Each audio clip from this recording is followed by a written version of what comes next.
তুই দেখবি না আমাকেও বলতে দিবি। কোনো মানুষ কি পরিমাণে, মানুষ মানে এ আর কি পরিমাণে হিংসুটে হতে পারে তোমরা যদি দেখতে, বা তোমরা যদি, আমার পেট কাটলে বোধহয় এরকম গোছা গোছা এই লোম বেরোবে। যাই হোক, কোনো মানুষ কি পরিমাণে হিংসুটে হতে পারে তোমাদের আমি কি বলবো, মানে ও যে কি পরিমাণের পজেসিভ, ওর মুখের ওপর যেও না বন্ধুরা, ও যে কি জিনিস আমি জানি, আমি তো ওর সঙ্গে সংসার করছি এই ব্যক্তির সাথে, আমি জানি। শোনো, ওর বক্তব্য হচ্ছে আমি শুধু ওকে নিয়ে থাকবো, আমার জীবনে আর কিছু নেই, কিছু থাকতে পারে না, আমাকে ওকে নিয়ে থাকতে হবে, ওকে প্যাম্পার করতে হবে, শোয়া বসা খাওয়া ঘুম কিচ্ছু না, আমাকে ওকে নিয়েই থাকতে হবে। আমি ধরো কোথাও থেকে এলাম, এসে ধরো ওকে আমি দেখা করি, ওর সঙ্গে আমি দেখা করে আমি বাথরুমে গেছি, কিন্তু দেখাটা ওনার ঠিকভাবে হয়নি, মানে ধরো ওকে আদর করা হয়নি, কোলে নেওয়া হয়নি, হাম্পি খাওয়া হয়নি।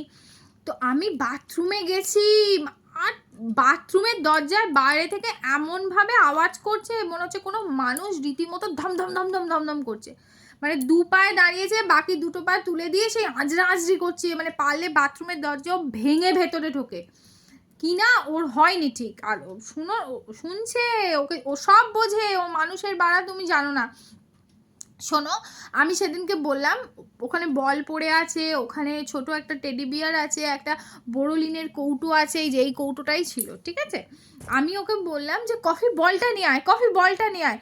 ও বলটা নিয়ে এলো, তার মানে কি বলতে চাইছে, ও কথা বোঝে না, ও জিনিস একটা।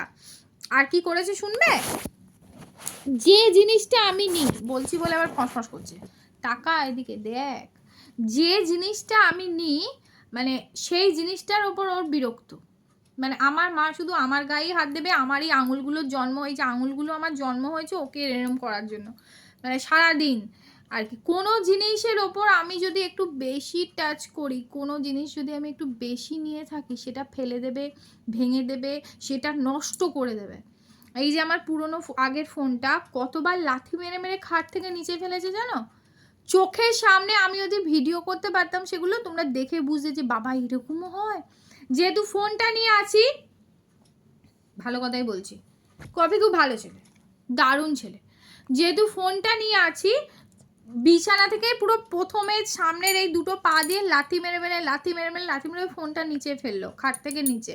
আমি আবার তুলে রাখলাম, দেখে এসে এবার ঘুরে পেছনের পা দিয়ে ডগিরা যেরকম দেখবে মাটি খোঁড়ে, ওর পেছনের পা দিয়ে ওরকম করতে করতে ফোনটাকে নিয়ে নিচে ফেললো। কি না তুই ফোন নিয়ে এতক্ষণ আছিস কেন, আমি থাকতে। এর জোয়ানের শিশি, মানে এই যে কদিন ধরে আমার একটু গ্যাস অম্বল বুক জ্বালা হ্যাড্ডা ব্যাড্ডা এসব চুপ করে বসো, কোনো কথা হবে না এখানে, এখন তোমার নামই বলছি। এই যে গ্যাস অম্বল বুক জ্বালা এগুলো হচ্ছে, এবার আমি জোয়ানটা নিয়ে এদিক ওদিকে একটু বসছি, বুঝলে তো, একটু খাটে শোয়ার সময়ও জোয়ান নিয়ে বসি, একটু ঘরে যখন পড়াচ্ছি সেখানেও জোয়ান নিয়ে বসি, দোকানেও জোয়ান নিয়ে যাচ্ছি, যেহেতু জোয়ানের শিশিটা আমি বারবার হাতে নিয়ে আছি, বা ও দেখলো জোয়ানের শিশিটা, আমি ওর সমস্ত চোখ আমি জানি ও কি দৃষ্টি দিয়ে দেখছে, সেই জোয়ানের শিশিটাকে নিয়ে গিয়ে ভেঙে তার মাথাটাকে হারিয়ে সারা খাটের তলা সে মুখে করে নিয়ে এরকম এরকম এরকম করে জোয়ানের শিশির দফা রফা মানে সেরে দিল এই ব্যক্তি। কিছু বক্তব্য আছে তোমার, কিছু বক্তব্য আছে? নিজের ওপর প্রচুর অহংকার, হ্যাঁ, নিজের রূপ নিয়ে, হ্যাঁ, গা থেকে একটা কিছু বার করা যাবে না। এই যে দেখুন এখানে একটা জটা হয়েছে, দাঁড়া জটাটা দেখা, এই যে এটা কাটতে দেবে না কিছুতেই না, অন্য কেউ গায়ে হাত দিলে তো কামড়ে ছিঁড়ে দেবে, আমি যতই বা চেষ্টা করছি দাও না, দেবে না, শুয়ে পড়বে, গড়াগড়ি খাবে, হাজার একটা ব্যবস্থা। চুপ করে বসো, তোমার সম্পর্কেই বলছি এখানে, ভালো খুব ভালো ছেলে বুঝলেন, পাত্রী দরকার সব